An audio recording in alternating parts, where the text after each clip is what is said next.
And then Ryan, maybe you could put, is it possible to put a banner on the website? Did I lose Ryan? Oh, there he is. Yep. Nope, I'm here. I was just muted. Yes, I can put a banner up right now on the website also. I just need a minute and I'll be able to do that.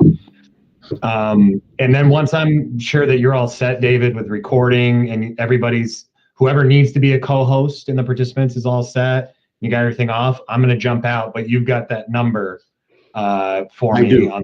from Larry, the hotline number there if you need to get a hold of me. So I do. I will be around. It's funny how, why are people like Angela and Christine, you had the correct link, right? Maybe it's the ones I invited directly. I think what it looks like. I used my invite. Yeah. I invited board members directly. The only place that there was a typo, David, was on the weekend update that was sent out on Friday. Oh, okay. That was have you corrected that? I just corrected that just now on the website for news. It'll take a minute or two for it to kind of refresh. Okay. To refresh. But I will go ahead and I can throw a pop-up on the website right now on the whole website that says, go here to view the Hartland School. Yeah. Yep. Information just take tonight. Yep. Is the town hall link good? The town hall link is a real mess. They've got us on Google, on Microsoft, something. I don't know where they got that from. We've never used Microsoft. That's too bad. But I think most people will go to either the email blast or the school website. And by the way, we still have time. Here comes Matt.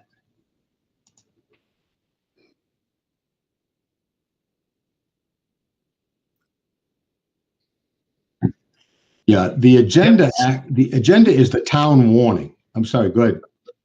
Yeah, I was just going to say, if you go to the Hartland School Board, the Hartland page, under information is school board.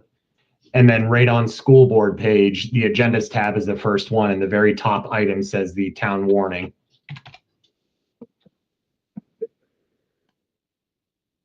So go to Hartland, right?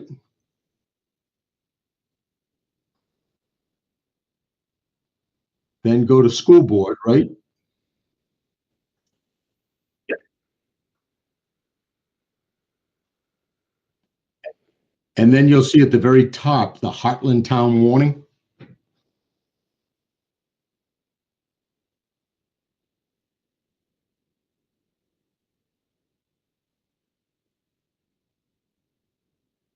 Correct. That's correct. That's correct. WSESU dot. Then go to schools. Go to Hartland. Right. Then go to information school board. Yeah, you got it. And then, in fact, I'm going to click on that too. And that's the agenda essentially. Matt, how are you doing? Okay. Now you are, right? Down at the bottom, you got your volume. Oh yeah. No. Good. Nice. Well, hopefully this is the last year we'll have to do this virtual stuff. I mean, it's because we just discovered that there was one letter missing in the link on my last email blast, but everything else is correct on the website. So Gotcha. We should be good. How about the warning, Ryan? Is the warning link correct? Nikki, I tried the link that you sent. Yes, I'm working on sending out multiple ones now. Yeah. So the warning link is correct. That's how I got into this meeting. Okay. The challenge is that an I got replaced with an L, and then I just edited the link. Like I just deleted the L and added an I, and that link didn't work. So now I have to send it to the listserv again. What I would do is I would right-click on that link on the warning, and then copy, and then just send that one out. I think and now if you go directly to wsesu.net, right on the homepage, within the next minute or two for everybody, you just do a pop-up right in the middle of the screen that says, click here to participate in the Hartland Town meeting. Okay. can't miss it as long as, it just takes a minute or two to pop up for people when they go to the website. David, were you able to give host controls? Did you want to give Matt host controls? I'm going to do that right now. Yeah, I'm going to go to Matthew, and I'm going to add you as a co-host, Matthew. Okay. It doesn't, so you are now a co-host, but it doesn't, and Christine, I'll do the same with you, and Nikki, same with you. Okay. It doesn't really give you much more permission. It's not like Zoom. Okay. But I mean, you technically could mute somebody if you wanted to mute them. You can't unmute them, but you could mute them. Okay. And you could also, I think, you could make them leave. You could hit that little, if you hover over the person's face, you'll see the pin, Yep. the microphone, and that little negative sign, and any of those will work for you now. Okay. As you go. So Nikki, you want hosting too, right? Yeah. And how are we muting and unmuting people if they want to ask a question? I think we'll describe that at the beginning, and I don't mind if I can do that part. So because they will have to unmute themselves. We can mute them, Okay. but they have to unmute themselves. But we can mute them. Okay. And their default is they're muted or not muted? Right. No, the default is they're generally unmuted, not muted. And we'll be taking, so I just want to make sure. So I'm going to start us off. I'm going to read the articles, right, that are in the presentation. Someone's going to be advancing the presentation. Correct. Christine will be taking care of that. Christine, you're owning the presentation, so you're sharing. I am. Okay. Yep. And then when we get to the part where we are, I'm going to read through article. Correct. All of the different articles. Correct. We are then going to go into the presentation, Christine, that you're going to lead, right? On Article 6. Nikki's going to begin, and then she's going to hand it to me, and then I'm going to hand it back to her. And then we will go to some kind of when we get to slide 32, we'll do some kind of moderated question and answer. Correct. I'll call on people based on raising hands and not comment, or we will also entertain things coming from the comments. Well, I think, Nikki, you had suggested we turn the chat box and comments off because it can get very distracting. I'm okay with the comment box on when we get to Article 7. Okay. To the last slide. So what I will try to do, I will take first people who raise their hand who want to ask a formal question. I will also try to curate the comments, but just like in town meeting, we don't, there isn't a text to the moderator, right? There is you raise your hand and you're called on, and we'll go through that. And I will try to play the role if someone is going off subject of the budget, which is what we're here to talk about, trying to bring them back to the subject that we're actually on. And try to keep it in that vein. Okay. No, that's good. And what I'll do is when we get to Article 7, which is basically transact any other business, if you're okay, Nikki, I'll just turn the chat box back on. Yeah, Matt, if you want to do it all by raising hands, we can do that too. Yeah. If you notice down at the bottom of the screen, Matt, I don't know, it's been a long time, you said, since you used Google. Yeah. No. Google. It used to be called Google Chat or Google Hangout. It's now Google Meets. But you can see the little hand down there, and you see if I press it, you'll see my hand. If I unpress it. I just wasn't sure if they had gotten to a feature where they prioritize the hand. I mean, they're copying Zoom completely. No, they're copying Zoom, and they've done a nice job kind of cleaning it up, but they're not quite there yet. No, it's a former Googler. It's a little sad, but yeah, exactly. We'll get Matt, when you get to Article 4, I do have just a brief comment on that one. So you want me to pause after Article 4? I think we talked about that. Yeah, which is the Capital Reserve one, and you'll see it has pictures in it. So I will read. Okay, so I'm going to read Article 1, and then I'm going to do Article 4. You're going to comment, and then we'll go to I will continue the reading of Article 5, Article 6, And then I will turn it back over to you to launch into Portrait of a Graduate. Yes. Yeah, that's perfect. Yep. And then the other thing, Matt, is obviously all of these are Australian ballots, so you'll simply read them, ask if there's any questions, and then we just move to the next article. But No. So that, David, my thought, if it's okay with folks, I'm just Go going to ahead. read through all of the articles. Oh, okay. Only for Nikki, then have the complete presentation, then have the question and answers on all of the articles. Gotcha. Okay. I think that'll be, the articles are interconnected, all that stuff. People can bring up any one of the articles individually.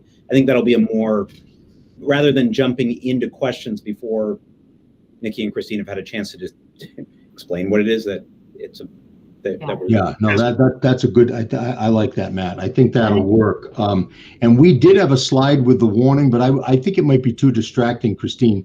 I think we'll just let Matt read through the articles. Yep. You want me to take it out? No, Oh, flip okay. through them, and Christine, I may just say next slide or something like that. Yep. Okay, that's good. So we've got still a couple of minutes, and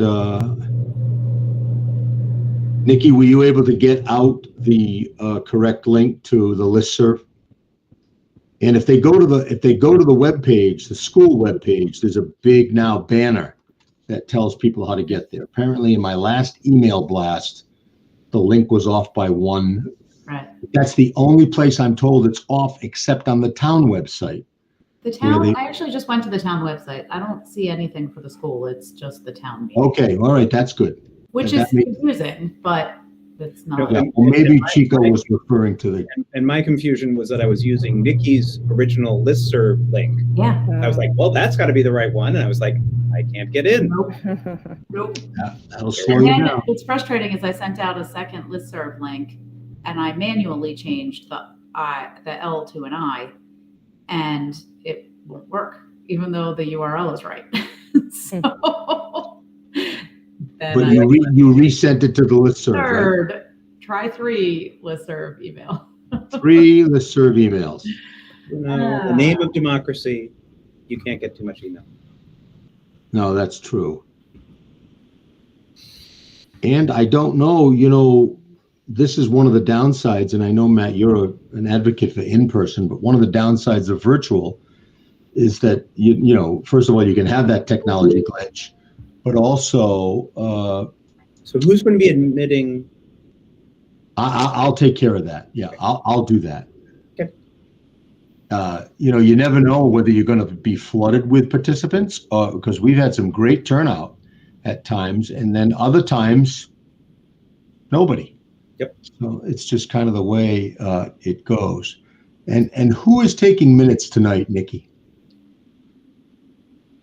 I will look to the Hartland board. Do you want me to?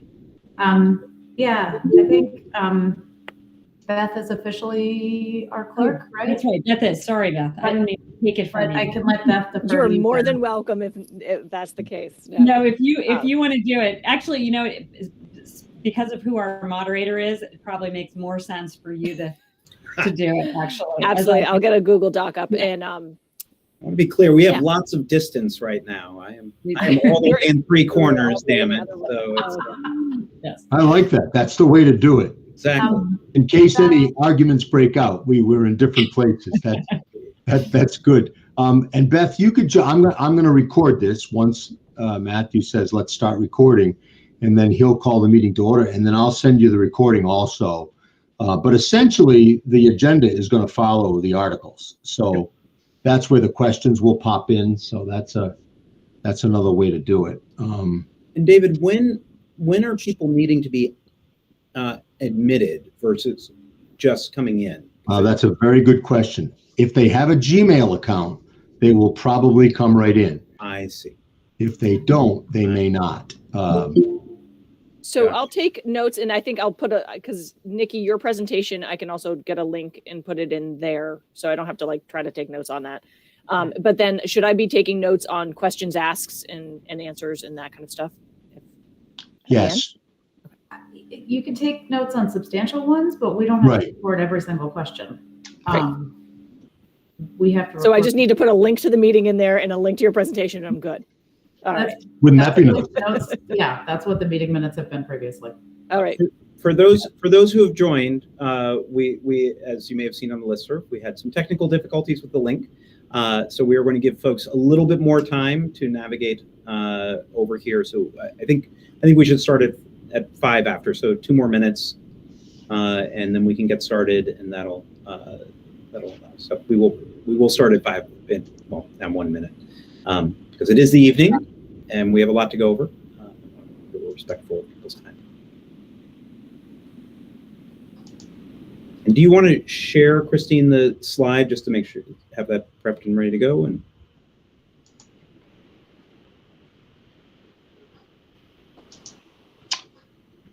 so I noticed that I just noticed that Hartland Town meeting is right in the center of the website, so of the school website. You can't miss it now.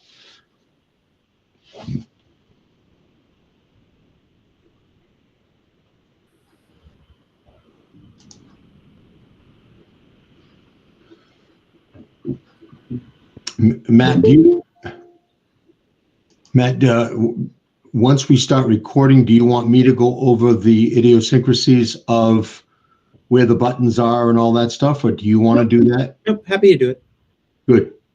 You take it.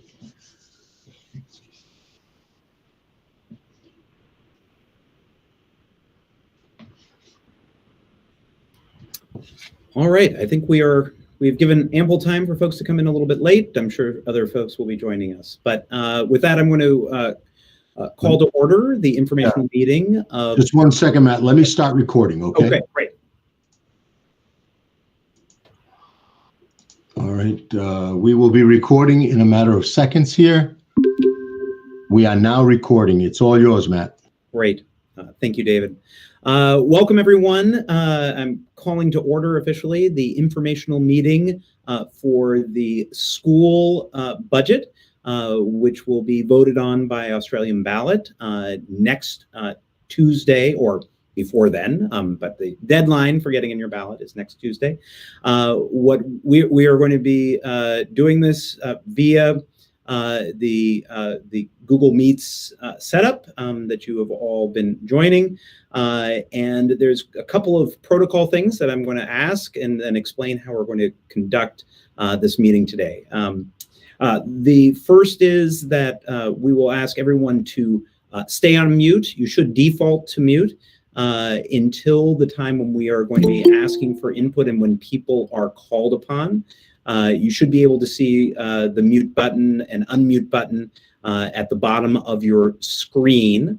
The second thing that I'm going to note is the raise your hand button, which is also in that center panel at the bottom of the screen. When we get to the time where we're going to be taking questions, which will be after the reading of the articles and the presentation, I will be asking people to press that button if you would like to ask a question of the school board. And I will ask that questions be contained to the subject at hand, which is the school budget for fiscal year 2023. I will also ask for folks, when they have completed asking their question, to click that button again so that their hand comes down. It would be like if you were in town meeting and you raised your hand to speak, and even after you spoke, your hand was remaining up in the air. That's not what anyone would do. So we need to go through that action just so that we can keep things organized and we know who is up next for providing or for asking a question of the school board. So that is what we're going to do. Again, I'm going to read through the articles in order, and then we will have a presentation from the school board chair and our principal, and then we will be going to a question and answer period on any of the articles. But it doesn't make sense to ask questions before the presentation, which explains the background of each of the articles. Assuming that is fine with everyone, we will get started. So the first thing we want to present is the actual warning that we have that has been submitted and distributed as appropriate. We'll go through the individual articles that are in the warning one by one, so that people who have eyesight of over 50 like I do will be able to read them. So next slide. Article 1 is the article that warns that we're going to be electing the officers for the next terms at the in the ballots that that everyone should have received by mail that need to be returned by next Tuesday. Article 2 is the article to act on the reports of the school district officers for the past year. Article 3 is to vote for the school district to pay taxes to the town treasurer, such taxes to be collected on the same schedule voted at the town meeting, in this case by Australian Ballot.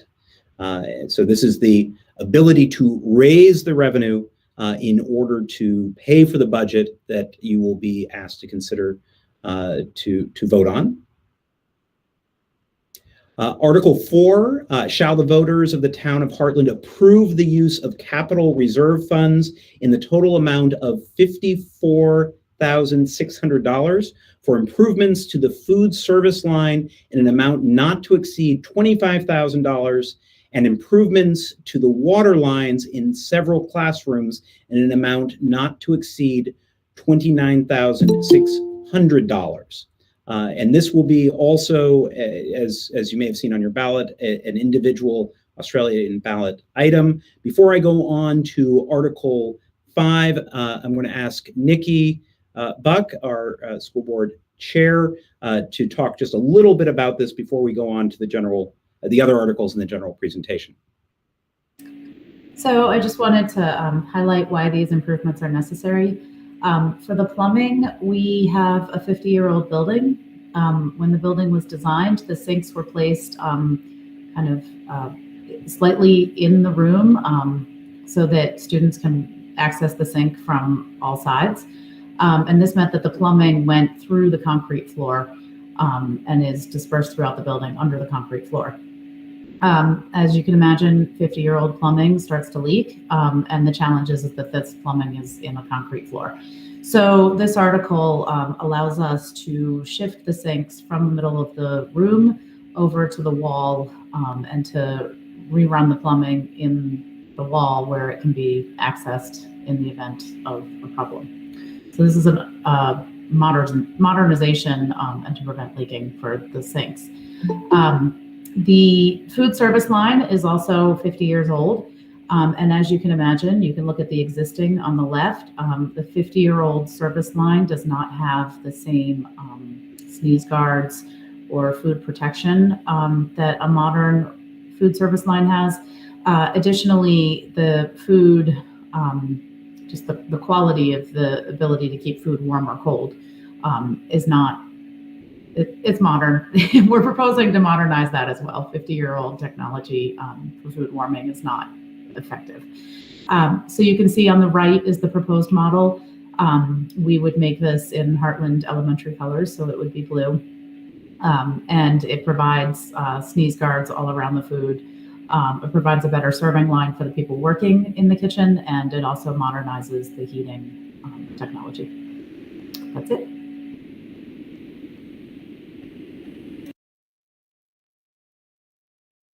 Matt, you're muted. Not that I'm old, but I can attest to the fact that I used the same setup that is currently there now. So I think it's probably time. Article 5, to vote that the school district is authorized to borrow money from the Capital Reserve Fund or a commercial lender in anticipation of taxes to meet the requirements of the school district for the ensuing year, and to authorize the execution and delivery of notes or orders to the school district. Again, an item on the ballot that you have received. And then Article 6, Shall the voters of the Hartland School District approve the school board to expend $9,581,349, which is the amount the school board has determined to be necessary for the ensuing fiscal year. It is estimated that this proposed budget, if approved, will result in education spending of $20,628.62 per equalized pupil. This projected spending per equalized pupil is 4.33% higher than the spending for the current year.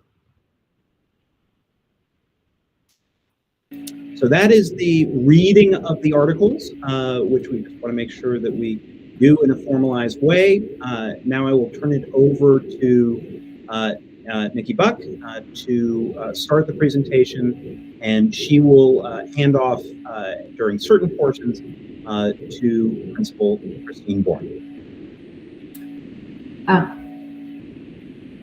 So as you all know, we're starting year 3 of a global pandemic and everybody's exhausted. But more excitingly, we're in year 2 of implementing our schools, our supervisory union's new strategic plan. This plan was the result of 2 years of working with stakeholders in our community. And the strategic plan represents a shift from learning content to learning to learn. And this is to help our students be more productive members of our new society. Our goal is to graduate students with the following traits and skills that are listed in the slide. That's empathy, perseverance, integrity, communication, and critical thinking. We are actively engaged in the process of redesigning how school works so that we can accomplish these goals. So now I'm going to turn it over to Christine Bourne to describe what's happening in the school and how we work towards those goals. And then I'll come back and talk budget numbers with you. All right, thanks, Nikki. And thanks everyone for coming tonight to hear where we're headed at Hartland Elementary School. It's pretty exciting. The work that we're doing is pretty exciting. So I shared this slide last spring at our informational meeting with you because it sums up the exciting and necessary transformation that is happening in education. I also shared our newly adopted strategic plan and the goals outlined in that plan. And one of those goals in our strategic plan really speaks to the transformation in education that we are moving toward. It is our goal of increasing student success and engagement, and we're addressing it through a shifting of educational practices toward a more student-centered or student-driven approach to teaching and learning.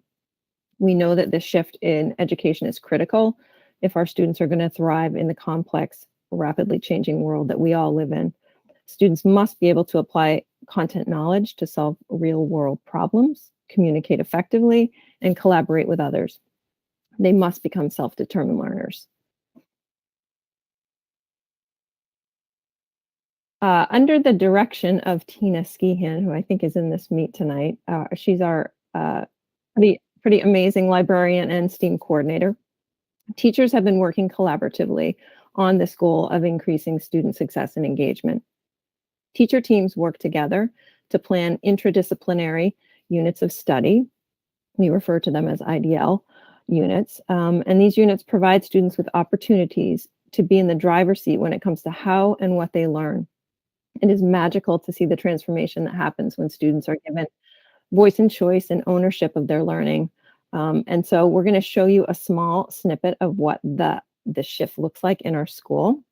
And I want to thank Tina and the students for helping with this present. Oops, I think.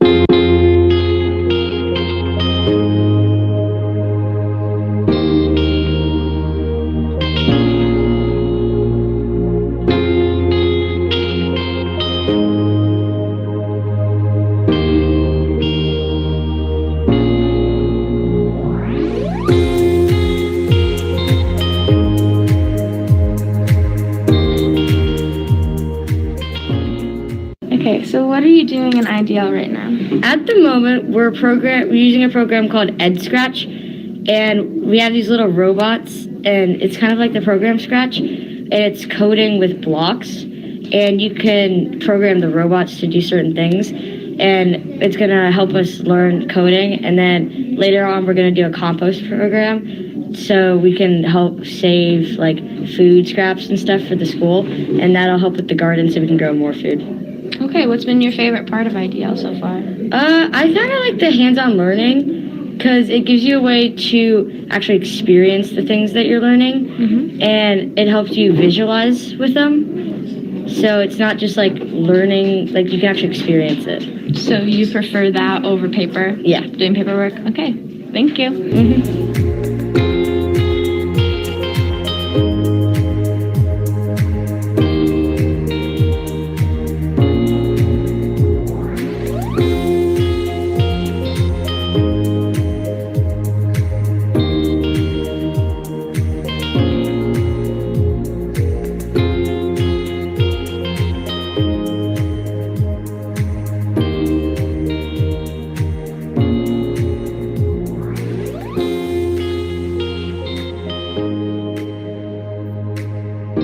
What are you doing at IDL right now? Right now we are using programs to make comic books about characters that we've made and making either comic books, memory cards, or a whole bunch of different things that we could make in ordering, like just some type of comic. What's your favorite part about IDL? I really like doing hands-on stuff more than computer, and it's just fun that we get a whole bunch of different options of stuff to do.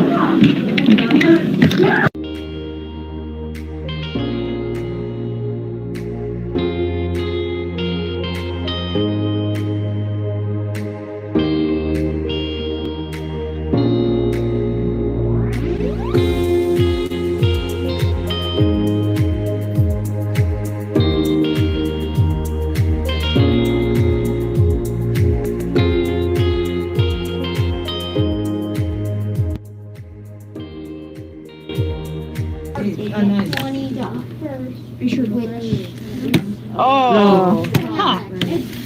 Maybe we'll have another Edison. He did it. There you go. All right, Andrew, now get this and bring it to the next one.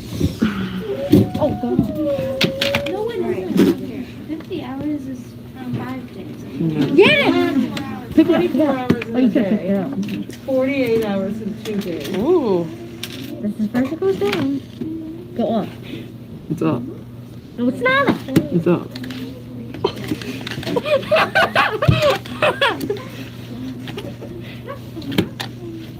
Wait, Yeah, we have that. Where's it? Oh, okay. We'll just have a giant there. There we go. Oh! To manipulate this. Put it out. Don't fling the compost everywhere. You can't, I can't.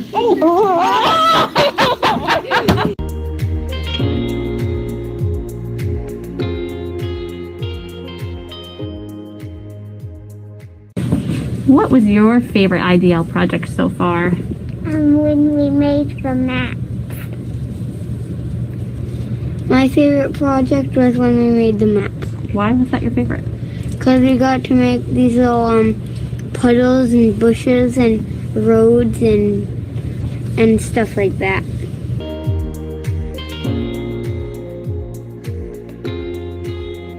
What are some of the projects you'd like to do in the future in STEAM?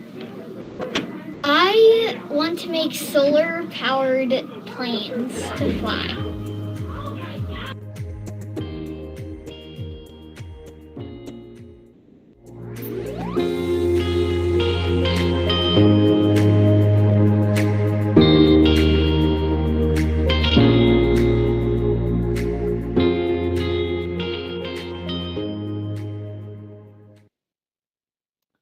So I hope that video gave you a sense of the work that we, and when I say we, I mean the students and the staff, are doing to address the goal of student success and engagement.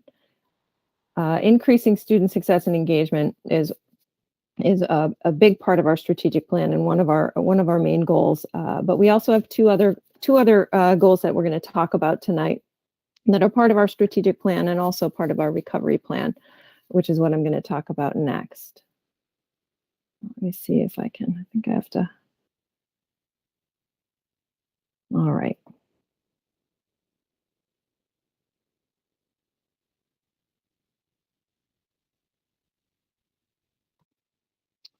bear with me. My computer's being a little bit funky right now.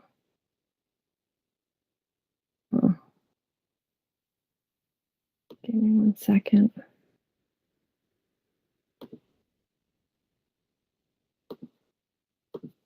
There we go. Okay. So in the spring of last year, we were tasked as an SU by the Agency of Education to create a recovery plan that would address the needs of our students brought on by the pandemic. We worked diligently to align our recovery plan with our newly adopted strategic plan so that we could make efficient use of our resources to support our kids. We had hope that the FY22 school year would be a year of recovery and a return to a more normal school year for our students and our staff. And although this year has been anything but normal, I'm happy to report that we've made significant progress on all 3 of our goals. I just shared some of the progress on our student engagement and success goal. The other 2 goals that we're working on are information and communication, and school culture and student wellness. So for our goal of information and communication, we know how very, very important it is to connect and partner with our community and our parents. And it's been really difficult for the past 2 years, not having parents and community members being able to come into our school and see what we're doing and share in the joy that we're creating in our school and the work that we're doing. But we've worked really hard to keep the community connected through weekly updates, our newsletters, our social media, and our websites. Some other exciting things that we've done to connect with the community are we have a new data dashboard that's part of our recovery that was created by our curriculum and instruction team and Brittany, our recovery coordinator. And it is showing how we're progressing on our goals within our recovery plan. We've also been able to continue with our community dinners, which we have one this week. We're very excited about because it gives us a chance to see community members that we don't get to chat with every day, and you get to sample some of the delicious food that comes out of our food service program, which uses local products, and it's delicious. So hopefully you've had a chance to partake in that. One of our most important goals in any year, but especially during the recovery period of the pandemic, is creating a school culture where all students thrive and ensuring that we meet the diverse needs of all our students. We do this through our multi-tiered system of supports, or our MTSS system, as we call it. The mission of our MTSS system is to create a systematic approach to decision-making for excellence and equity within a culture of continuous improvement that focuses on successful outcomes for all students. I'm going to break that down a little bit for you. But some of the needs that are addressed through our MTSS system include academic needs. They include social emotional needs, behavioral needs, mental health needs, food insecurity, physical health, and attendance. We meet these needs in a variety of ways and using a variety of resources and funding sources, but much of which is included in our local budget.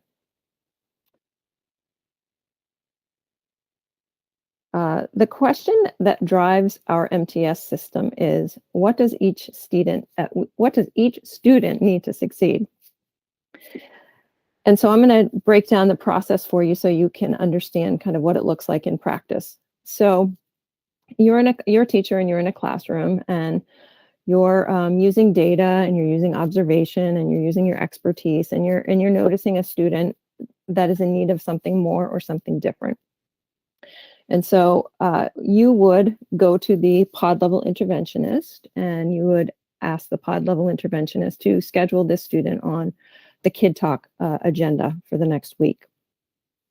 And then when that Kid Talk meeting happens, a group of educators, and including teachers and special educators and interventionists and support staff and behavioralists, come together and they discuss the student and they discuss various strategies that could be put in place that might include adjusting instructional practices or double dosing of curriculum or providing visual tools or preferential seating or differentiated instruction. And then you as the classroom teacher would go back and implement some of those strategies. And then you'd meet again to check on the progress that's happening for that student. And if there's not enough progress, the team would brainstorm some additional strategies to put in place. And that cycle would repeat itself. When the team meets again to check in and a student is really either having success or not having success, two paths are taken. If success is happening, the student, you would continue, obviously implementing those interventions. If it's not happening or the student is still struggling, you would call for an SSP meeting, which stands for Student Success Plan meeting, and the team would come together and brainstorm additional supports, more targeted interventions, which might include a smaller intervention group with the interventionist or an intervention group that happens more frequently. And so that's what the system looks like. And if the student support plan is not enough, we would begin the child find process, which is really a data gathering meeting to determine next steps, whether we do some additional assessments so we can learn more about that student. Sometimes that's enough. Sometimes it leads to a special education process. So that's what it looks like in practice. I want to introduce you to our MTSS academic team, and they're pictured here.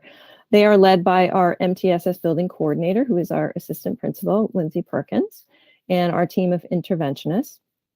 Our interventionists are the people that coordinate the weekly meetings with the grade level teachers to look at student data and create and implement those plans that I just described. Our MTSS academic team is currently servicing 110 students in our building, which is roughly 44% of our student population, through small group or individual instruction.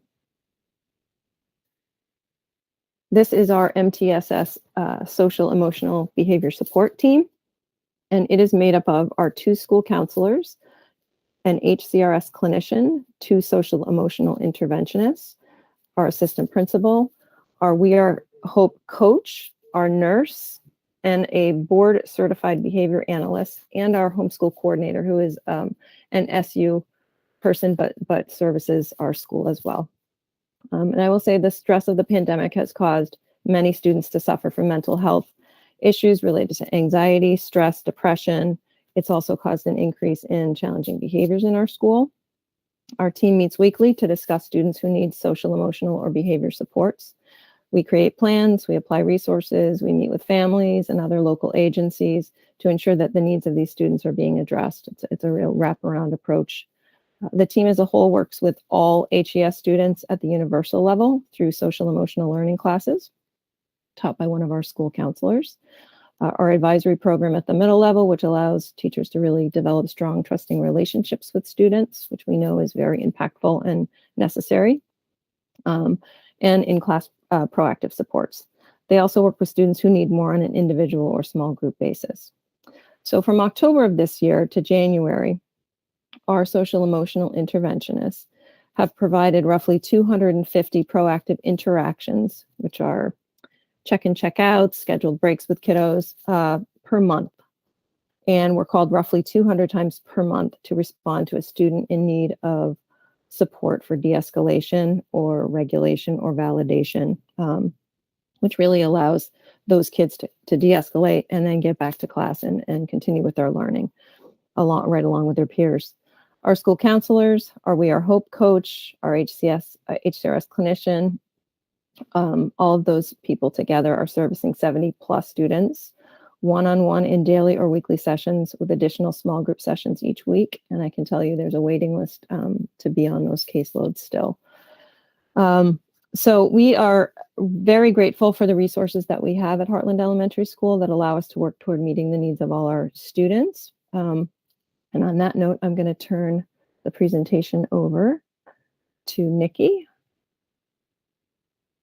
for the next section.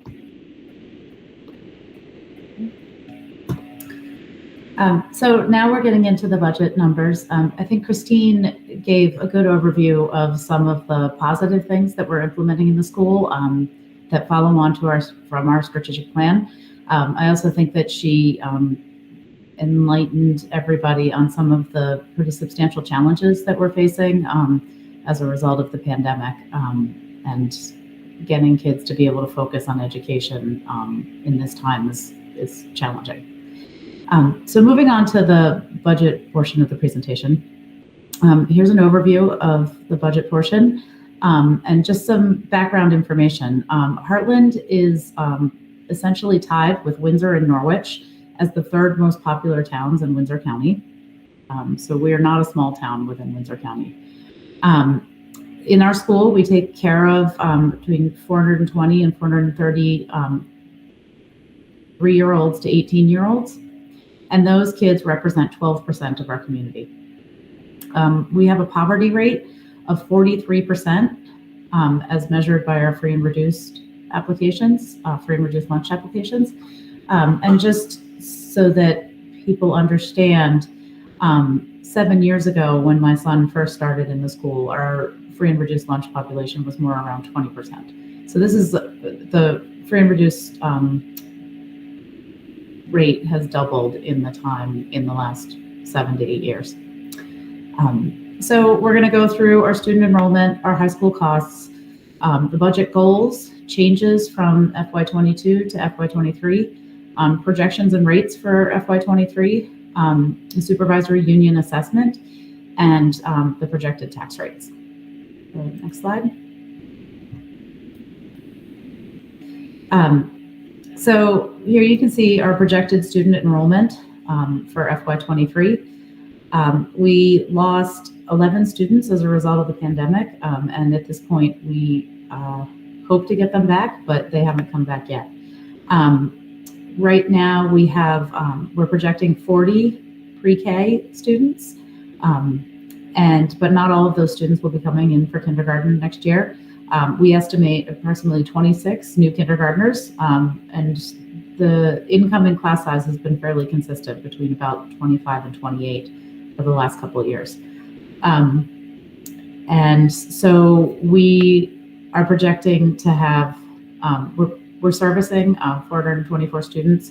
195 of those are in our high school population and out of the building.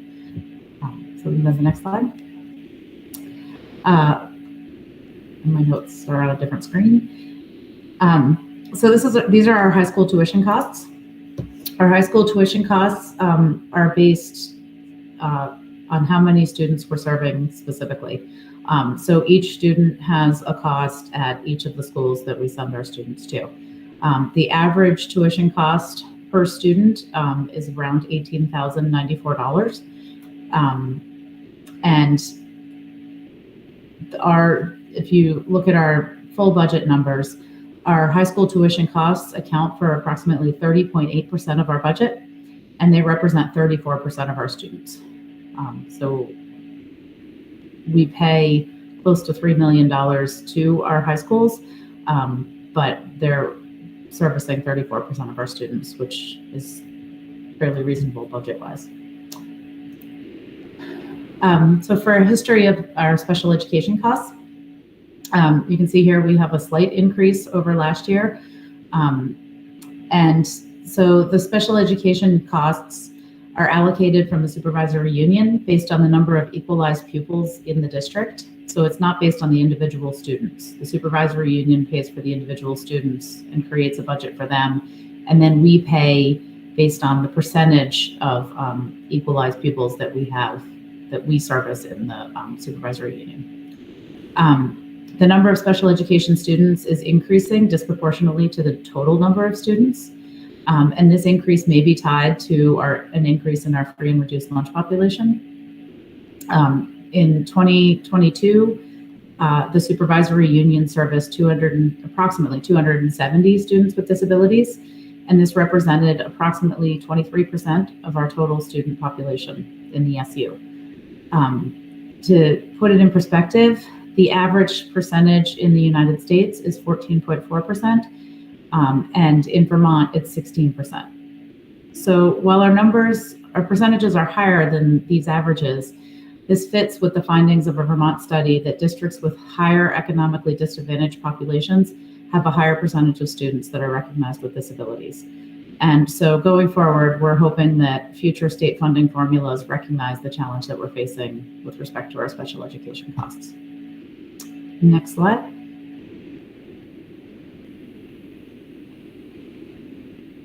So our goals, hold on, I'm having slide management issues. Our goal is to support the whole child in every aspect of setting our budget. So the goals for the FY23 budget is to maintain a staffing plan and a program of studies which supports the whole child. And this means intellectually, emotionally, socially, and physically. And I think you saw some of the MTSS work that they're doing in the school to help meet those needs. We're also required to meet the Vermont State Education Quality Standards that are set forth by the State Board of Education, and to retain the trust of voters by bringing forth a responsible budget. So I want to present on how we're meeting the Vermont State Education Quality Standards. The state would like schools, classes in kindergarten through third grade to have less than 20 students per teacher. And you can see here that we have our smallest class has 12 students and our largest class has 14. I also want to note that we are intentionally using funding related to the pandemic to reduce our class sizes. And so the numbers you see here includes that intentional use of additional teachers to lower the teacher to student ratio.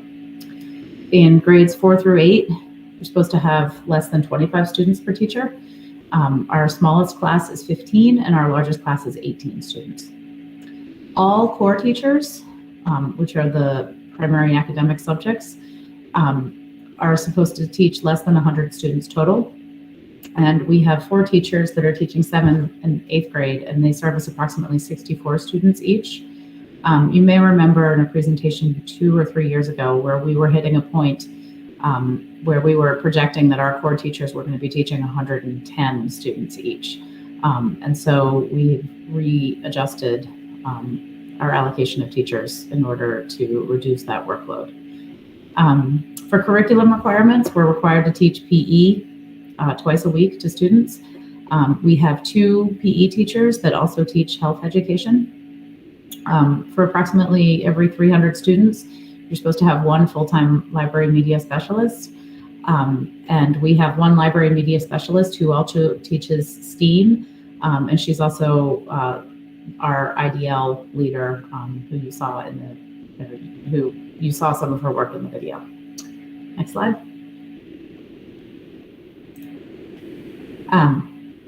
So continuing with our curriculum requirements, we're required to teach global citizenship, which includes world language or cultural studies.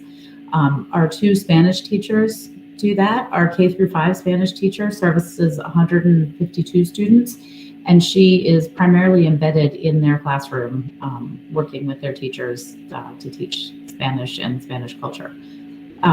We also have another Spanish teacher that teaches 6-8. And she has an individual classroom where students continue their Spanish education. We are required to teach artistic expression. And to do that, we have 2 music teachers, and those music teachers teach instrumental, choral, music theory, and drama. And they together service 239 students. We also have 1 art teacher who services 239 students. Christine talked a fair bit about our multi-tiered systems of support. And so we'll list it here again. We're required to provide behavioral supports. And we do that through our assistant principal, 2 social emotional interventionists, HCRS, which is an outside service that's contracted. We Are Hope is another outside service that's contracted. And we also have a board certified behavioral analyst on board to help us understand more challenging behaviors. We are required to have 1 school guidance counselor. We learned that we need more than 1. We have 2 school guidance counselors that also teach social emotional learning. Their days are booked out and they provide group and individual counseling. So they're necessary members of our staff. Going back to Christine's presentation of our multi-tiered systems of supports, I wanted to go back and tie our budgetary changes and the things that we're including in the budget to those multi-tiered systems of supports, because that really is where the bulk of our changes or additions are getting put in. For our multi-tiered system of supports for the academic portion, we're increasing a 0.5 full-time equivalent interventionist. You saw our interventionist team that Christine said was servicing 110 students. That's a lot of students. We've particularly noticed that there are specific grades that are behind in reading and math. And so we really want to target those specific grades to bring them closer in line with where we'd like to have them. We're also increasing our music position by 0.4 so that we'll have 2 full-time music teachers. This is partially an equity increase in that a lot of students don't get the chance to take instrumental music or aren't exposed to instruments in the home or in their outside school activities. And so we really felt that it was important that all students were able to have access to the same learning, whether it was in school or out of school.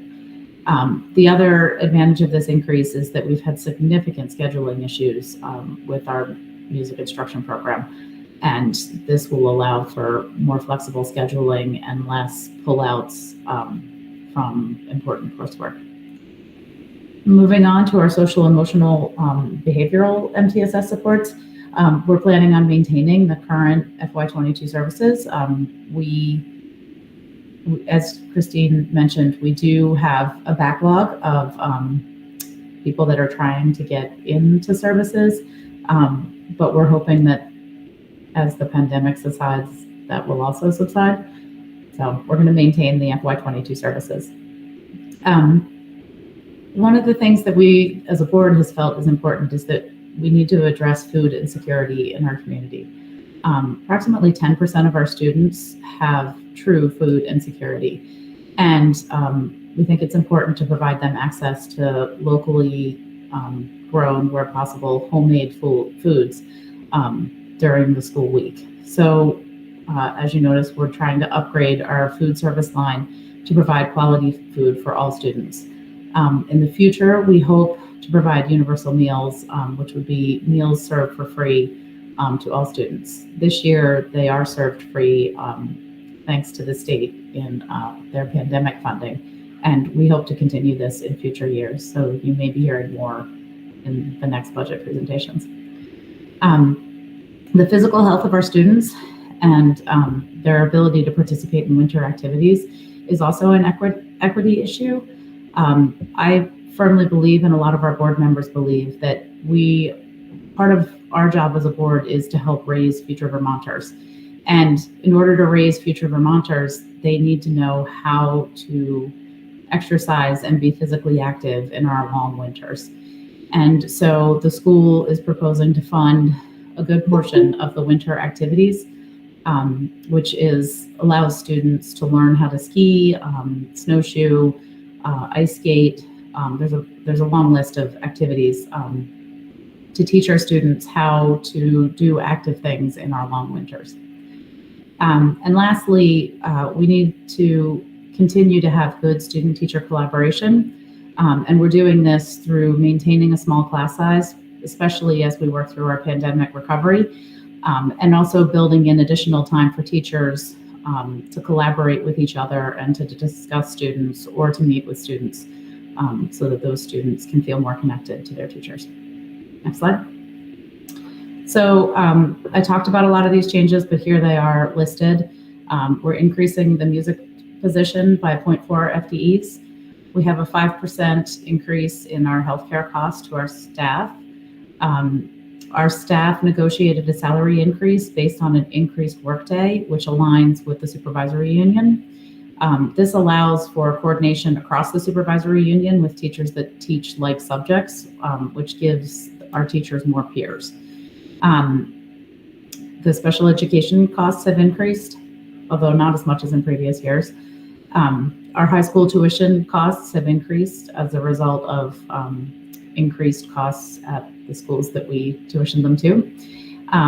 We are increasing by a 0.5 FTE intervention position to bring up 2 specific grades who are behind in our goals. And then we're also proposing to locally fund our winter activities program. Slide. So this is what I would refer to as the fine print. So I will read it quickly and move on. So the budget projections and rates, there are a variety of projections and rates that are used to prepare the budget.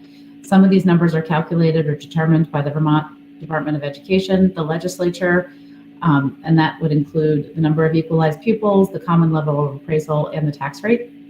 Other projections are based on information gathered from payees, which would be vendors, high schools, insurance companies.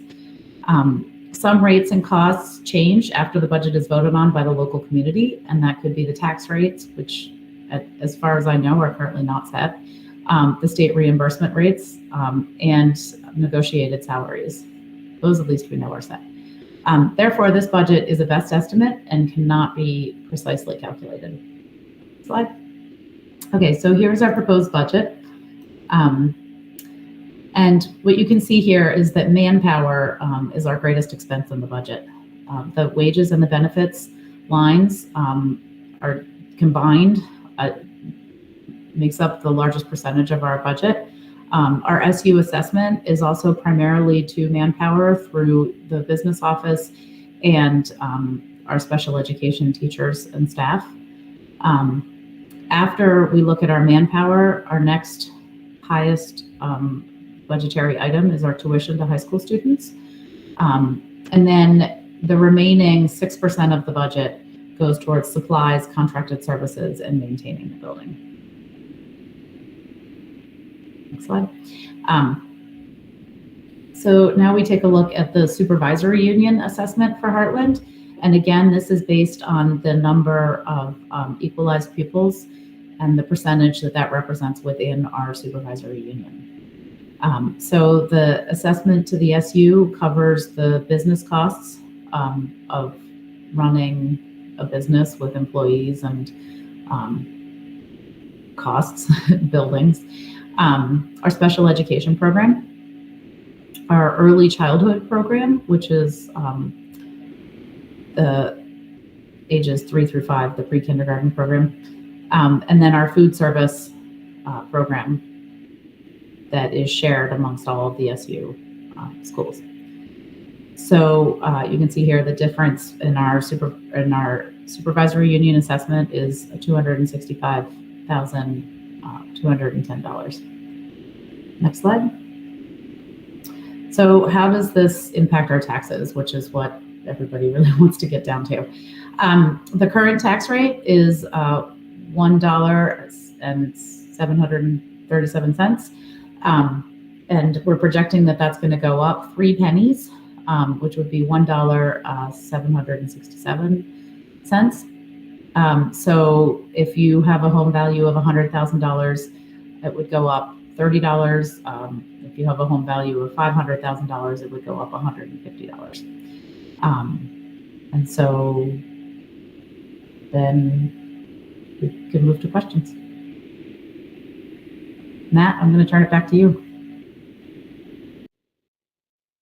Excellent. Thank you, Nikki. All right, so what we're going to do, if people have questions, to please raise your hand by pressing the button that is at the bottom, should be at the bottom of your screen. It's being displayed, and we'll ask people to do that.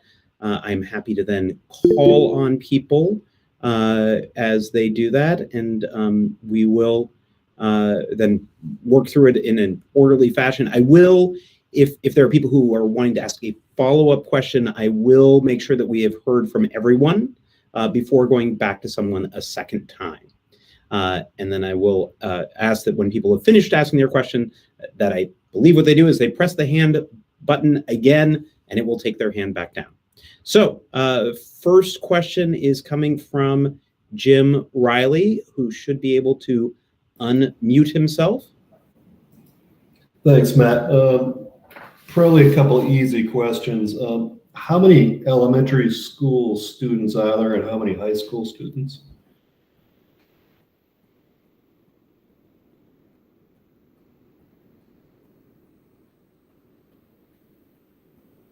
I can take that one if you want, Nikki. So high school, currently 148 high school students, and elementary is 240. I believe we are at 243 today, Jim. Great, thank you. Yep.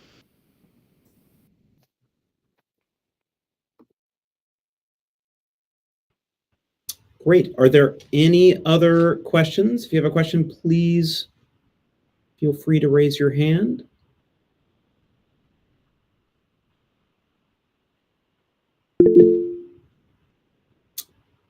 I'm recognizing Chuck Fenton. To please unmute yourself and ask your question and take your hand down. Thank you. Chuck, you do need to unmute yourself. You're automatically muted otherwise. Got it. Thank you. Yep. My question is, considering the somewhat rapidly growing rate in our poverty measure, the free and reduced rate, I'm curious how the school is interacting with town government to discover why that rate is growing so quickly. Thank you. All right. So, Nikki, do you want to take that one? So we did do a series of discussions with, actually they were facilitated by Mount Scottney Hospital staff to try and understand what was happening in our community and how we could best serve those community members. And Christine and I were on different committees. The committee that I was on was looking at more of the structural things that we can do in town, including like the one that is proposed in the town budget is to hire an ordinance manager, and that person will help make sure that communities that community members that are living in our town are able to live healthy lives, and the ordinance manager will help by ensuring that basic living standards are met, and if they're not, they can help refer to outside organizations. Christine was on more of the interpersonal side, so I'll let you take that side.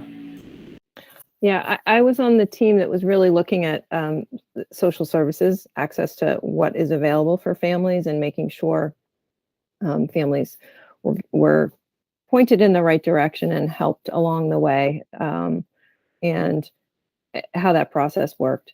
So that was the committee that I was on, and you know, the town, I meet with Dave regularly, and you know, talk about these things, because some of the things that happen at the school also happen at the rec, which is the town run organization, and so we try to collaborate and figure out how we can support families and students. So I wasn't on the committee that really was looking at why this is happening, but more of how we can address the needs of students and families within the town. Did we get your question, Chuck? Well, thank you for explaining what you've been doing, but that doesn't really clarify in my mind what is actually happening, perhaps in the relationship of the school and the town government, because it appears to me town government has an important role to play in this process. So I'm just curious, are there any outcomes yet, measurable outcomes from this work to help us understand what might be going, and how those of us that are residents of our community may somehow participate in a constructive way? So I think, I mean,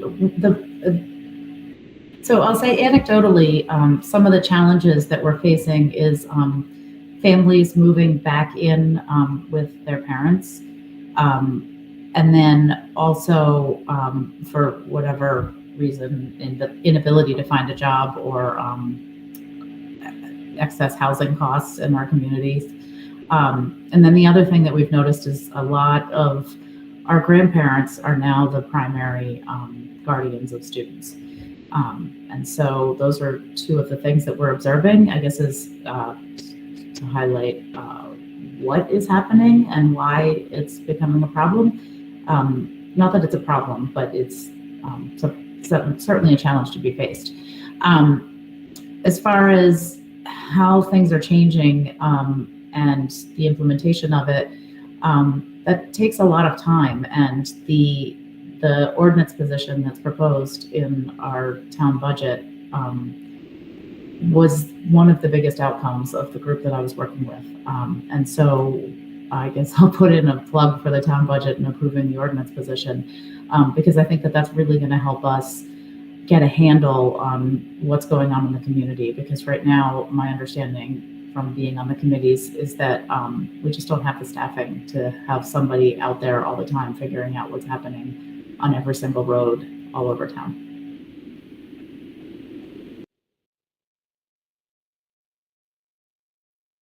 Okay. Thank you, Chuck. Are there other questions?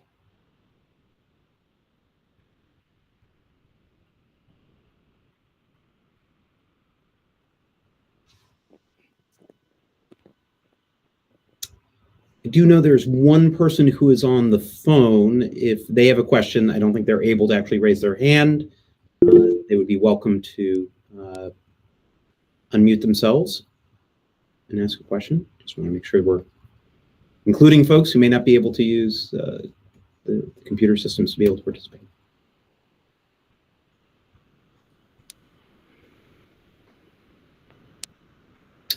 Okay. Any additional questions?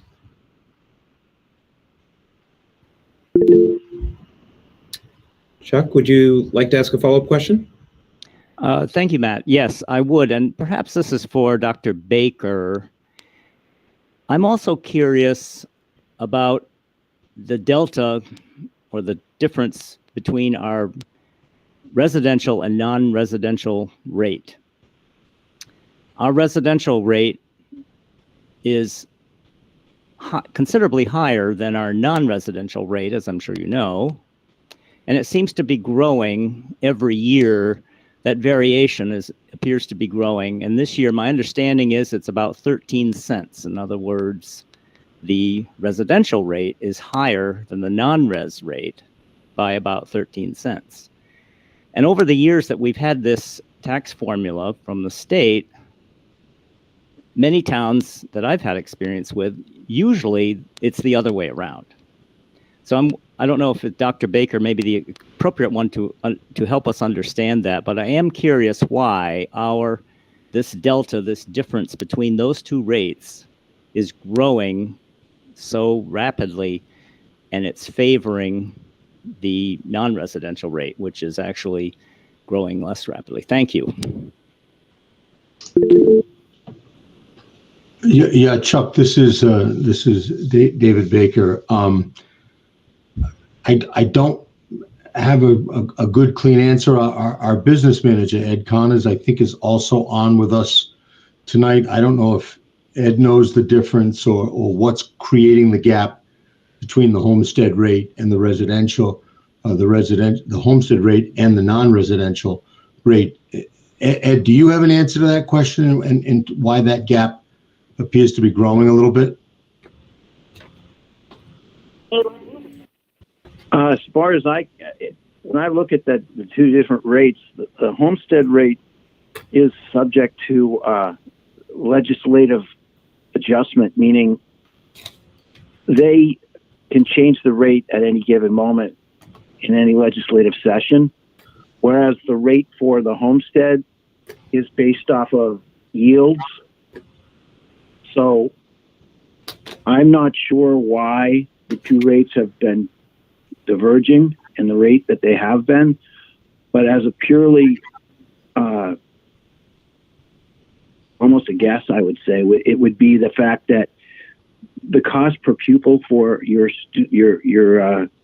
school is high, and therefore it's going to be reflected in the tax rate, whereas it's not going to have any effect in the non-homestead tax rate. Yeah.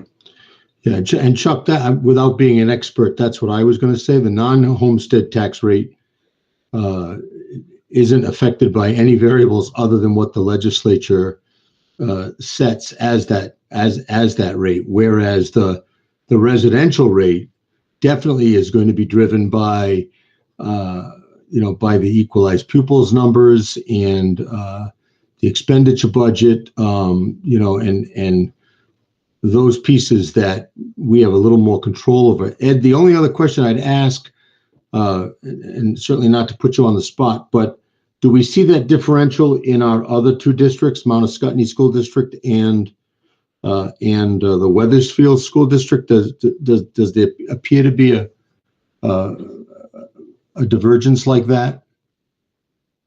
No. Okay, yeah. So my guess would be that it is being driven by cost to a certain degree. What I have found historically, and it might be good to do a little bit deeper analysis of this in terms of other districts, that Hartland again, shares the benefit, and it's a great benefit, and it's something this town certainly wants to hold on to of high school choice, and we see the cost associated with that. The same thing in Wethersfield. Hartland's not the only town that offers high school choice, but I will tell you that as you look around the state of Vermont, I think there's less than a dozen districts now. If you're going to start comparing those differentials, that especially after the Act 46 mergers, that still offer high school choice. And again, that's not to blame the whole thing, or to even say that that's driving it. But I mean, I think that those are the variables. That and somebody else, it might have been you, Chuck, mentioned the increased poverty rate, and it's research will tell us that poverty brings with it certain challenges, social, emotionally, and academically, and I think that's another piece that's causing a little bit of that divergence. So I don't think it's anything to do with the non-homestead rate, because that's set and it stays fixed. It really is the changes in the homestead rate, which is based more on all the variables we have to deal with around costs.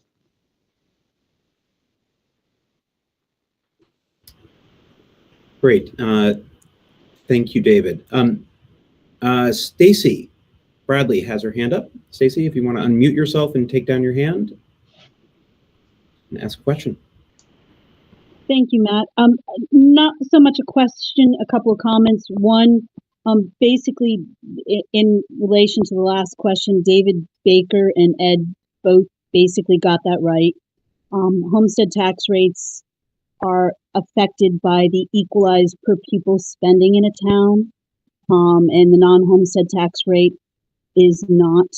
The common level of appraisal also is applied as an overlay to both of those, so that also affects the both of those tax rates based on whatever the common level of appraisal is within the town.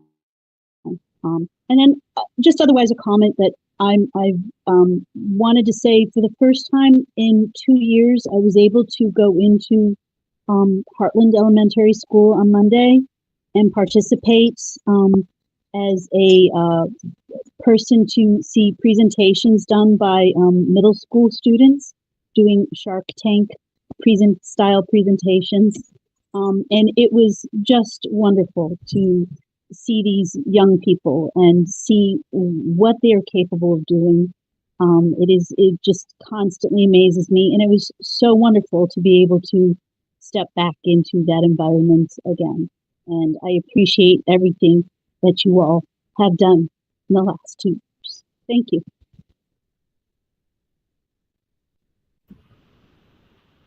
Excellent. I'm sure it's exciting to everyone at the school to be able to start welcoming other people to come in and the community to come in. So thank you. Any other questions?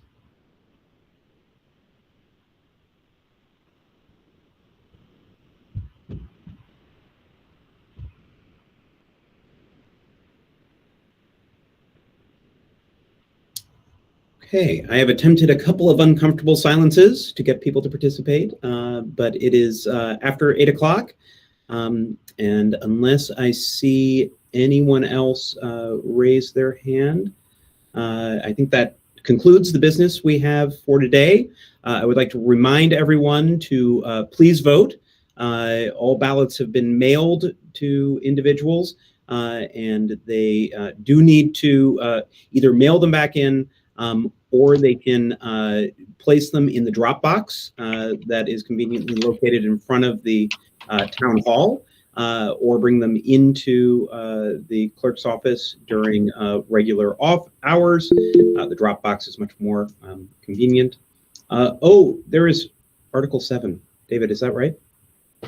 Is that the... Yes, I didn't want you to forget that we actually, you know, Article 7 says to transact any other business that may be properly come before the meeting. I didn't think we did that, so. Gotcha. No, thank you. Thank you. I don't think we did not. Did we even read it? Was it in the first 6? We did not. No, it's actually a 7th article, and I don't know. And it's on the warning itself. There it is. There we go. Gotcha.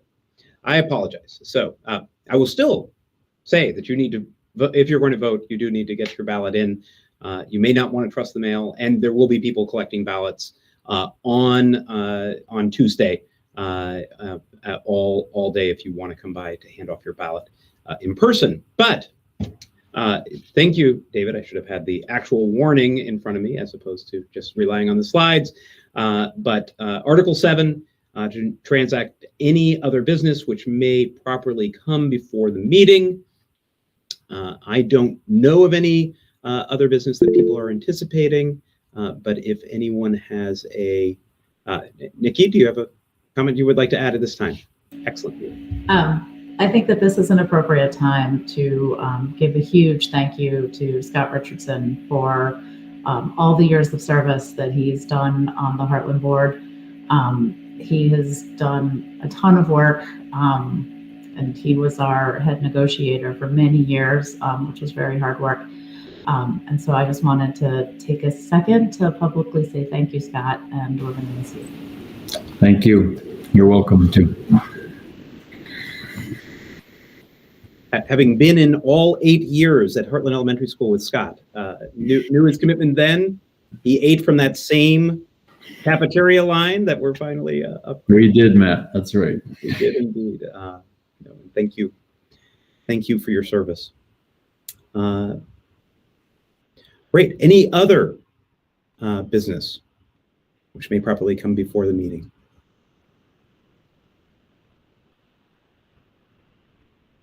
Okay, and with that, and with the proper encouragement to actually vote, I am going to call this meeting adjourned. I don't think there needs to be a formal motion to adjourn the meeting because it's an informational meeting. Thank you everyone for coming out and for engaging. Thank you for the hard work in making the presentation clear. And for those who are interested, we will be having a informational meeting tomorrow night on the town budget, and hope that everyone will join us for that as well. Have a good night. Thank you, Matt.